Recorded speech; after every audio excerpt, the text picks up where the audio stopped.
Kembali bersama saya Mel di Melaka FM. Alin di Negeri FM dan Cik Mira di Johor FM. kita dah masuk dah untuk ruangan personality sekarang Ya. ini. Kita nak tengok Facebook live kat negeri pula. Marilah tengok. Lepas tu tekan butang kongsi ya. Baik, ini bukan pertama kali tetamu kita sampai ke sini. Tapi dengan Alin kali pertama lah. Sebelum ni memang dah banyak dah ilmu-ilmu yang disampaikan. Kalau anda berpeluang tengok kita di Facebook sekarang ini, terpaparnya di situ pemilik nama Puan Hafsah binti Yusof, iaitu pensyarah kanan bidang kepakaran pendidikan khas masalah pembelajaran. Assalamualaikum. Waalaikumsalam. Namanya Puan Hafsah kan, Mel dengan Cik Merah kan. Tapi nama manja dia Kak Cha. Ya. Kak Cha. Kak Cha. Sedap sikit Kak Cha. Apa khabar Kak Cha pagi ni? Alhamdulillah sihat baik. Apa khabar orang kat sana? Khabar baik. Di Melaka khabar baik. Dengar. Khabar baik. Kalau- Di Johor pun khabar baik. Dengar kalau seorang guru orang tanya dia lembut kan. Lecturer. Kak Cha warna merah tudung suka kita. Sebab dekat Johor tu peminat warna merah Kak Oh, Cha. ya ke? Baik, kita bawakan untuk anda di 3 negeri, Negeri Sembilan, Melaka dan juga Johor, tentang apa yang berlatar belakangkan dengan Kak Cha kita pada hari ini. Jadi, belum apa-apa lagi Kak Cha dah ada peminat. Peminat. Sebab dia nampak Kak Cha tengah bersiaran dalam 3 radio station kami ni terus bertintang-tintang-ting kat sana tu. Baik, saya bacakan sedikit lah. Kalau ikutkan kerjaya yang pertama yang mula dipelopori oleh Kak Cha kita ni adalah guru di Sekolah Menengah Teknik dan Vokasional dalam bidang kejuruteraan elektrik, ya betul Kak Cha? Ya, betul. Selama 14 tahun. Ya, betul. Lama sungguh. Ya. Lepas tu ke Kementerian Pendidikan Malaysia Ya. dan kemudian sambung pula pengajian di Sarjana Bidang Pengurusan dan Pentadbiran Pendidikan Khas. Ya. Kenapa pendidikan khas Pendidikan Kak khas Cha? ni. Okey, Assalamualaikum. Waalaikumsalam. Terlebih dulu Kak Cha nak ucapkan terima kasihlah kepada Negeri FM kerana Sama-sama. menjemput Kak Cha. Okey, sebenarnya macam ni kenapa Kak Cha tukar bidang tu? Masa umur Kak Cha 40 tahun, masa tu bekerja di kementerian, Kak Cha dianugerahkan seorang anak Down syndrome. Jadi anak Down syndrome ni adalah anak berkeperluan khas kan? Ya. Tetapi sebenarnya Allah bagi anak tu 2 tahun saja. Beliau meninggal dunia masa hari jadi dia yang kedua tahun tu. Tapi Kak Cha memberi peluang pada diri Kak Cha lah untuk menerokai lebih lanjut tentang anak berkeperluan khas ni. Sebab Kak Cha percaya mestilah ada sebab kenapa Allah bagi arwah Haikal tu pada Kak Cha. Pada waktu tu kita tanya sikit lah kan dengan arwah Haikal tu, maknanya tentang apa setakat ilmu yang ada lah untuk pendidikan khas anak Kak Cha sendiri. Masa tu ada pendedahan ataupun masa tu kena cari banyak sumber untuk didik anak OKU ni? Okey, secara jujurnya Kak Cha beritahu, masa Kak Cha dapat anak tu, Kak Cha memang tak ada ilmu. Itu sebablah bila sekarang Kak Cha aktif memberi ceramah-ceramah untuk kita beritahu, share dengan mak bapak yang ada anak berkeperluan khas ni. Sebab perkara yang paling penting nak membesarkan mereka, kita kena ada ilmu. Sebab Kak Cha dah merasai sendiri bila mula-mula anak tu lahir, Kak Cha tak tahu apa itu Down syndrome, apa dia punya kelemahan, apa kelebihan dia, Kak Cha tak tahu. Padahalnya sebenarnya bila kita dianugerahkan anak special ni, sebenarnya bukanlah sesuatu yang katakan beban ke, sebenarnya tidak. Maknanya kita sebenarnya masuk lagi satu dunia baru. Ya, betul. Betul. Dan untuk kenal dengan mereka. Tapi bila Kak Cha dah buka ruang untuk kenal dan pendidikan khas ni, tapi anak pun dah dijemput ilahi. Tapi masa itu mesti tujuannya untuk menyedarkan masyarakat. Ya, betul. Lebih kurang tahun bila tu Kak Cha? Tahun 2001.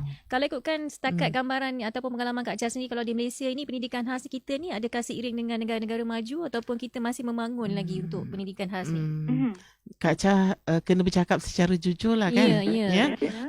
Sebenarnya ada banyak lagi perkara yang perlu kita buat untuk meningkatkan pendidikan khas.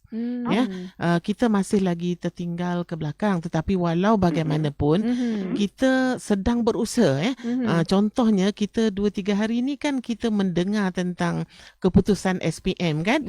Dan kita tengok ramai anak-anak berkeperluan khas terutama autism ya, yang mendapat kejayaan cemerlang. Dan ini adalah satu tanda, maknanya satu perkabaran gembira lah kepada ibu bapa. Ya, maknanya anak mereka boleh berjaya.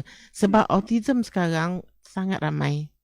Antara masalah pembelajaran yang sangat ketara sekarang bilangan dia adalah anak-anak autism.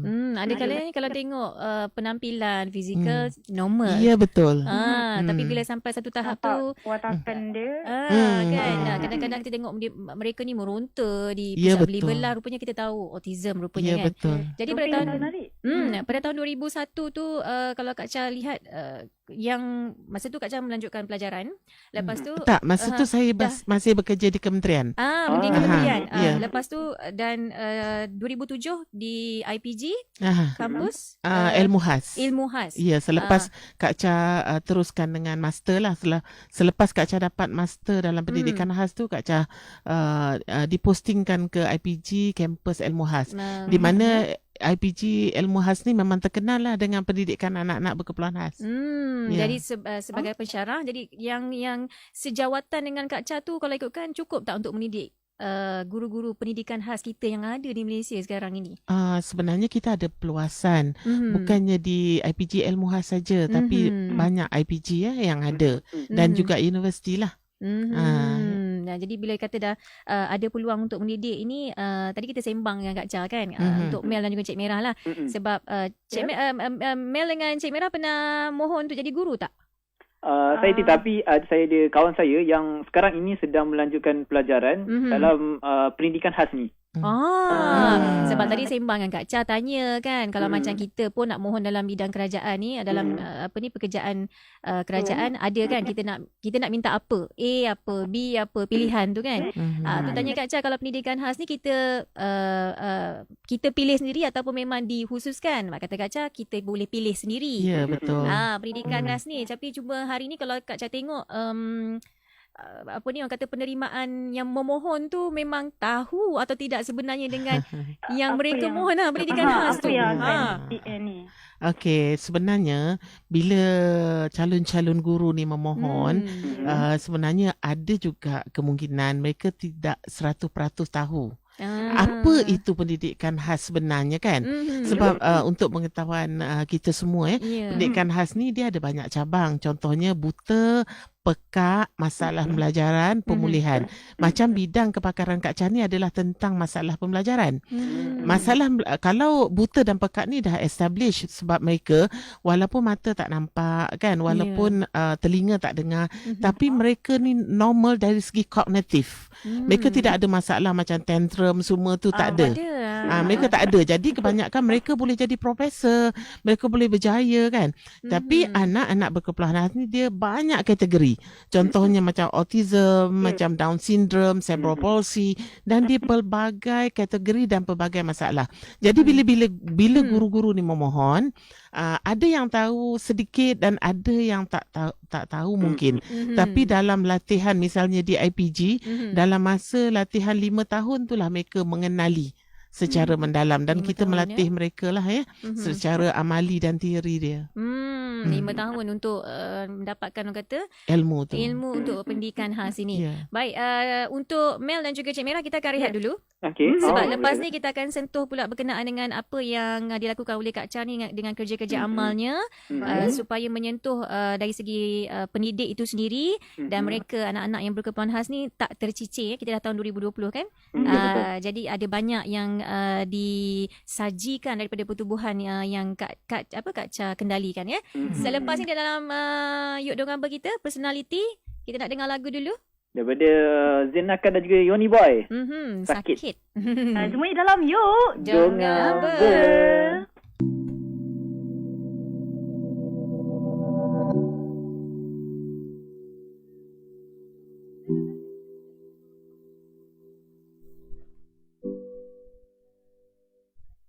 Kalau kau rasa tak dihargai, tutuplah mata, peganglah hati.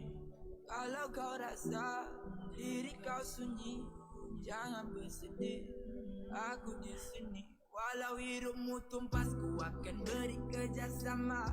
Bangkit wahai kawan, hidup ini tak sempurna, jangan selalu bersedih. Ku juga selalu terlega kesilapan lama, bakal jadi ramai-ramai. Tapi aku sakit bila ramai keji. Sakit aku bukan sakit di hati, jadi sakit aku pendam sendiri. Rasa sakit ini tak akan berhenti. Mengerti, ku terpaksa hadap walau penat lari. Ku terpaksa jatuh bila penat diri. Ku terpaksa hilang walau ramai cari. Aku lupa ingatan, jadi tolong ingatkan. Saat luar kawalan, jadi tolonglah pesan. Tolonglah aku kawan, aku ni manusia. Ku buat kesilapan, ku manusia biasa. Percayalah aku yang berikan tangan jika kau memerlukan. Jadi tolong jangan segan.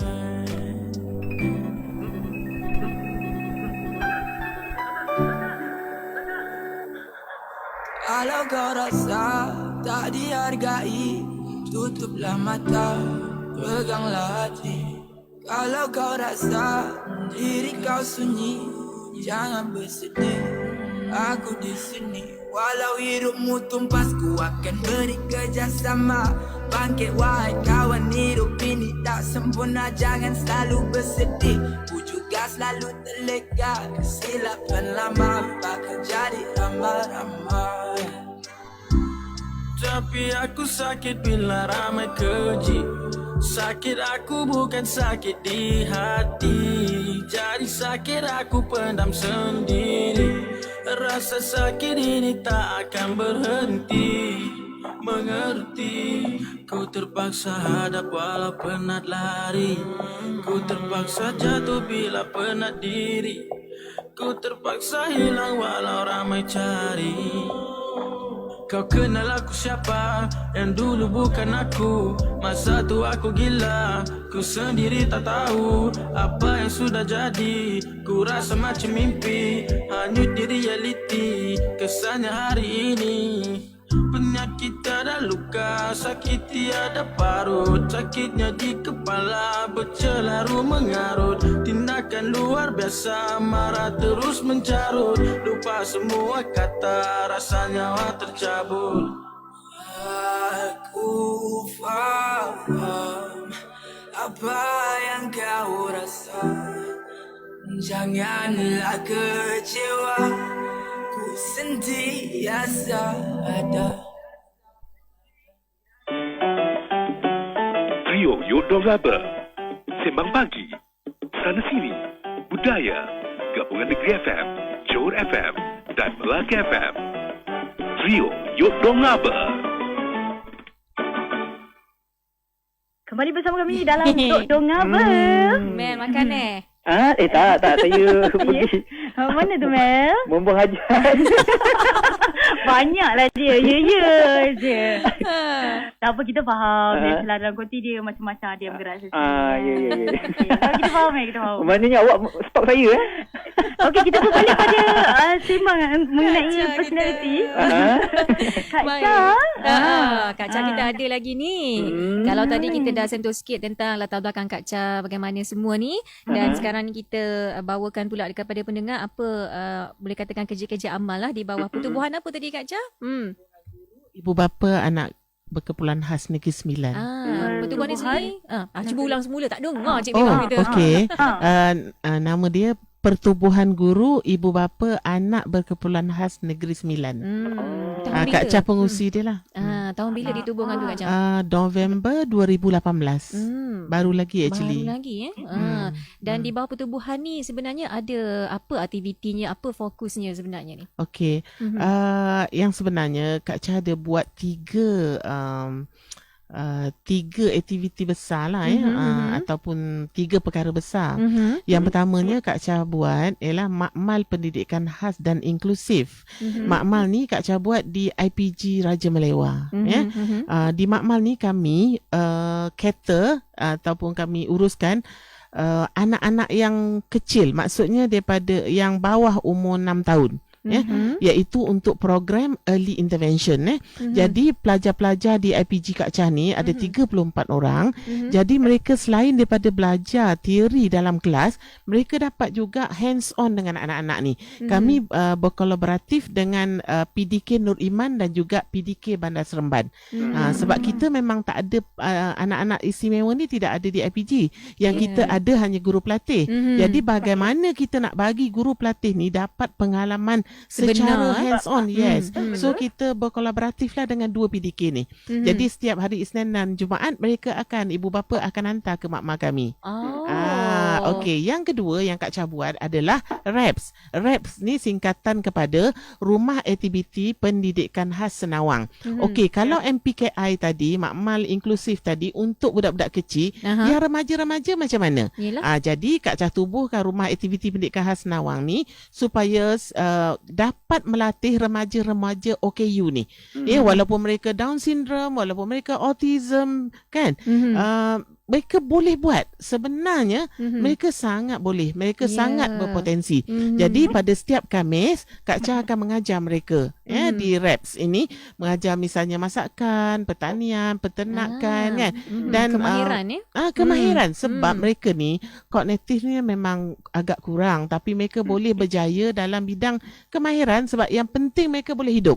Itu perkara paling penting, ialah mereka boleh berdikari dan boleh hidup. Kalau mak bapak saya tahu juga apa cabaran untuk kita mengajar kanak-kanak pendidikan khas ni. Okey, cabarannya memang banyak.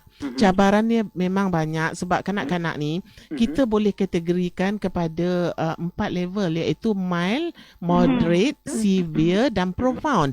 Kalau mild tu sikit-sikit, kalau moderate tu okey lagi. Kalau severe dan profound ni agak teruk keadaan dia. Dan kita sekarang dah ada zero reject policy. Bila cakap tentang yang dilancarkan awal tahun hari tu, bila kita cakap tentang zero reject policy ni, maksudnya sekolah tidak boleh menolak mana-mana anak berkeperluan khas. Walaupun mereka datang dengan tong oksigen sekalipun, misalnya dengan wheelchair, mereka mesti diterima. Itu adalah hak mereka untuk belajar. Dan perkara ini dipraktiskan di luar negara dah lama. Alhamdulillah kita pun dah mula buat lah.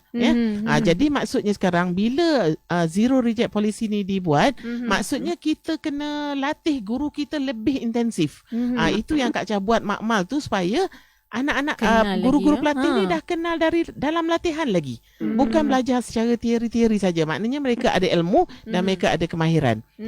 Dan perkara benda yang ketiga yang Kak Chah buat adalah di Negeri Sembilan ini, untuk menyatukan semua pihak yang terlibat dengan anak-anak berkeperluan khas ni, Kak Chah tubuhkan Pertubuhan Guru Ibu Bapa Anak Berkeperluan Khas Negeri Sembilan.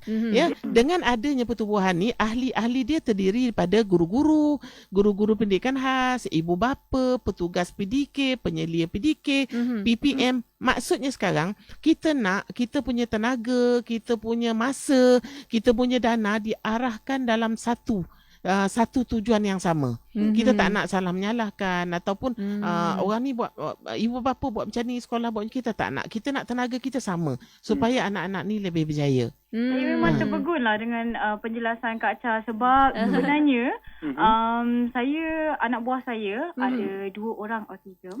Jadi yang pertama tu sekarang dalam tingkatan 1.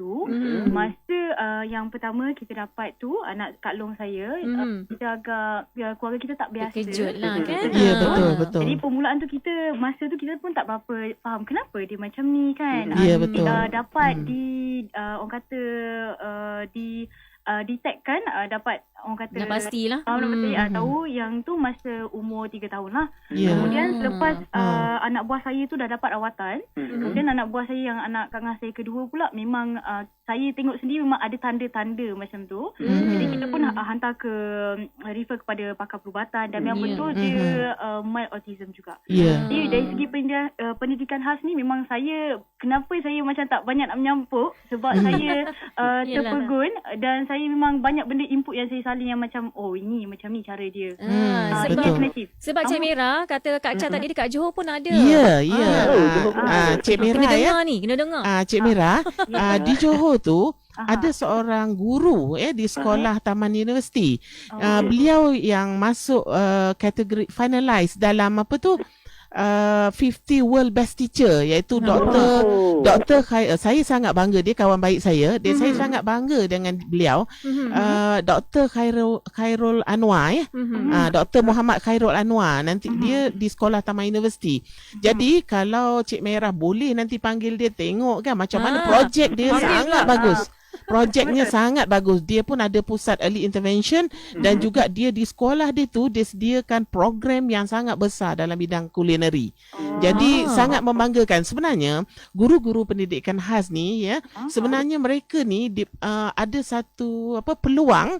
Kalau mereka nak buat, mereka tidak tertakluk kepada macam aliran perdana. Kita kena ikut jadual waktu, semua tu sukatan pelajaran.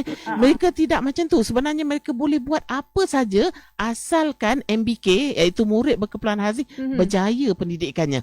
Jadi mereka, dia banyak guru-guru pendidikan khas ni lebih kepada macam inisiatif mereka, motivasi dalaman diri mereka untuk menjayakan program tersebut. Itu sebab kita boleh tengok ada sekolah yang sangat-sangat bagus. Jadi dia banyak bergantung kepada guru-guru. Dan macam Cik Merah kata tadi, ada 2 anak buah autism kan. Kalau sebenarnya mild autism tu ramai yang berjaya. Di Malaysia sendiri sangat ramai yang berjaya. Jadi mereka, cumanya mungkin masyarakat kita belum begitu kenal, belum begitu terdedah. Dan kita pun ada Genius Kurnia di Sentul yang diterajui oleh Prof. Dr. Hasnah Toran. Dan kita tengok anak-anak ini, pusat Genius Kurnia ini, dia adalah untuk latihan early intervention. Apabila mereka dapat intervensi awal ataupun early intervention ni, mereka dah disediakan untuk belajar di aliran perdana dan mereka sangat berjaya. Sebab autism ni sebenarnya mereka sangat-sangat pandai. Tapi di sini kalau kita tidak beri intervensi awal, dia daripada mild dia boleh jadi moderate atau severe. Itu masalah dia. Tetapi contoh dia macam anak Down syndrome sendiri ramai yang berjaya. Kalau di luar negara, mereka berkahwin, mereka bekerja, tak ada masalah. Jadi kita sekarang ni, macam kami di IPG Raja Melewah ni, kami berusaha bersungguh-sungguh lah untuk membina semua ni, buat semua makmal, rumah aktiviti, buat pertubuhan ni. Sebenarnya Kak Cha nak melihat kejayaan pendidikan khas Negeri Sembilan, dan Kak Cha sangat berbangga. Macam semua orang tahu, Johor, Melaka semua tahu kan. SPM Negeri Sembilan duduk di tangga kedua. Jadi Kak Cha nak ucap tahniah lah pada guru-guru, pada ibu bapa, pada pelajar-pelajar sendiri dan juga JPNS kan. Sebab walaupun Putrajaya di tempat pertama, tapi bagi Kak Cha tetap Negeri Sembilan tempat pertama kerana Putrajaya tidak ada sekolah luar bandar atau sekolah miskin. Tapi Negeri Sembilan kita cover semua kan.